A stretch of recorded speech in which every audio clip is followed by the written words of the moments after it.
In this chapter, we explore our role within the executive team and its impact on the team's dynamics, which we touched on in the previous chapter. The term role can be divided into two parts: the formal component, also known as roles and responsibilities, which we won't cover here, and the informal component, which we will now investigate. When we take on a new formal role, especially a managerial one, drama is always involved. This drama includes many actors, some of whom are with you on stage, and some who are long gone. This drama unfolds within a triangle whose corners are the formal definitions of the role. Whether written or not, every role has definitions outlining the responsibilities of the role holder. The organization's unique culture, history, collective memory, and values significantly influence the perception of a role. When someone steps into a new role, the expectations, needs, and fears within the organizational field are projected onto them, both in the visible and hidden spaces.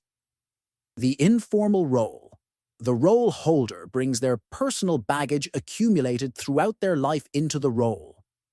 The triangle within which the drama of entering a role occurs is unique and one of a kind.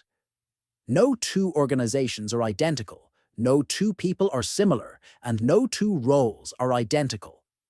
The informal role refers to how we consciously and unconsciously perceive our mission within a social framework, such as family, tribe, community, organization, etc. This informal role gives us meaning within the group. We have a role.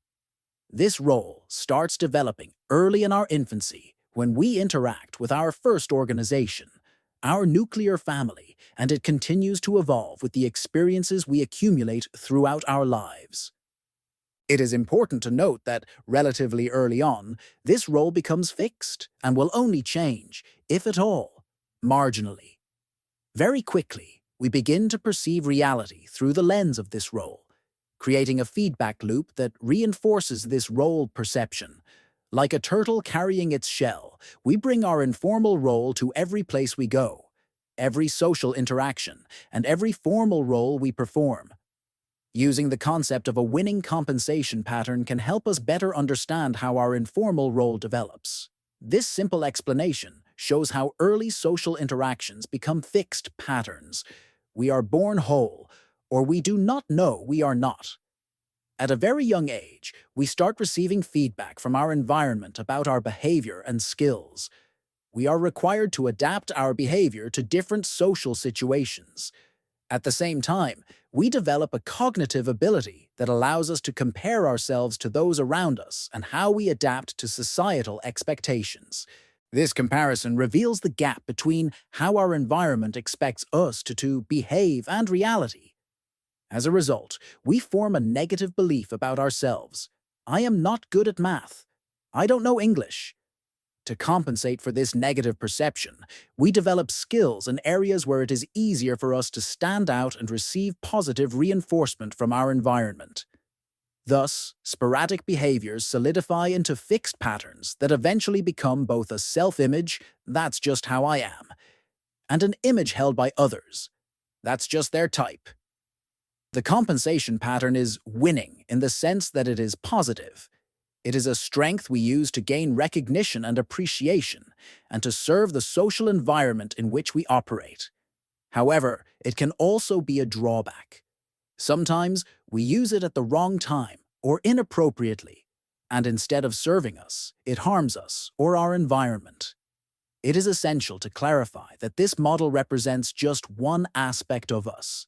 We are complex beings and do not have just one winning compensation pattern, just as we do not have just one informal role.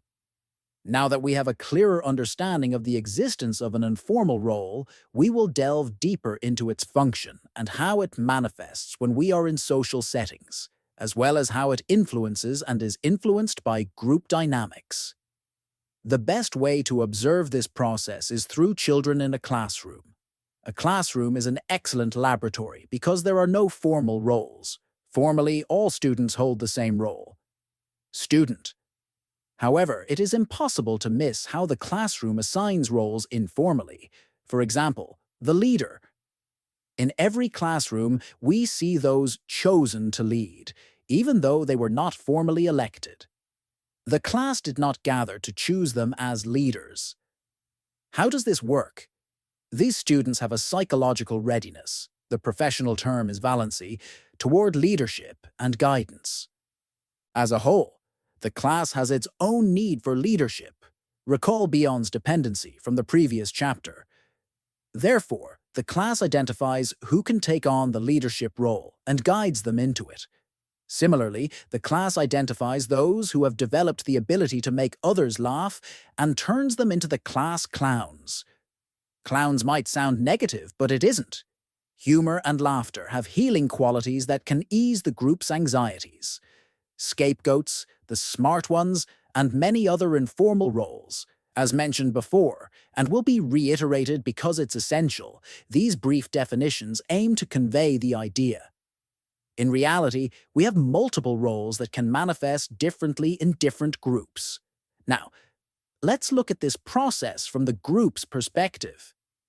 Building on what was discussed in the previous chapter, a group has an internal, hidden, and unspoken dynamic. The group deals with anxiety about what threatens its existence, whether real or imagined.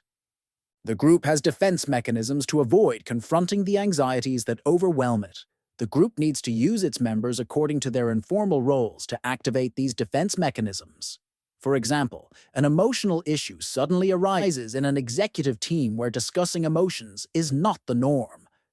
The team doesn't know how to handle the situation. This scenario triggers anxiety that they cannot contain and that it might cause the team to fall apart. This anxiety activates the team's defense mechanisms. The team chooses to flee from the issue. Flight. They do this by having the clown make a joke that dissipates the heavy emotional atmosphere, lightens it, and allows the team to move on to the next topic. Of course, this process doesn't happen in the mechanistic way described, but broadly, that's what occurs. Therefore, and here's the critical point, the team won't allow the clown, or any role holder, to step out of their role. The team holds them there so it can use them when needed. This phenomenon is called projective identification. The person identifies with the identity the team projects onto them. This is why it is tough for us to step out of our informal role. We are trapped in a role we and our environment have built over the years, with no way to break free. The issue is that over time, the group becomes fixed in its role distribution. So not only are the group members trapped in their roles, but the group is also trapped in an internal dynamic it cannot escape. How do we get out of this? We simply need to step out of it. Step out of the role. Surprise the group with behavior that doesn't align with their expectations of you. For example, propose suggestions that might surprise the group, react differently from how they are used to, or take an unexpected stance in a discussion. Another option is to talk about it. Tell the group, I know you expect me to behave in a certain way or do something, but I want to step out of my usual role, at least this time. You'll be surprised at how this can affect the room's dynamics.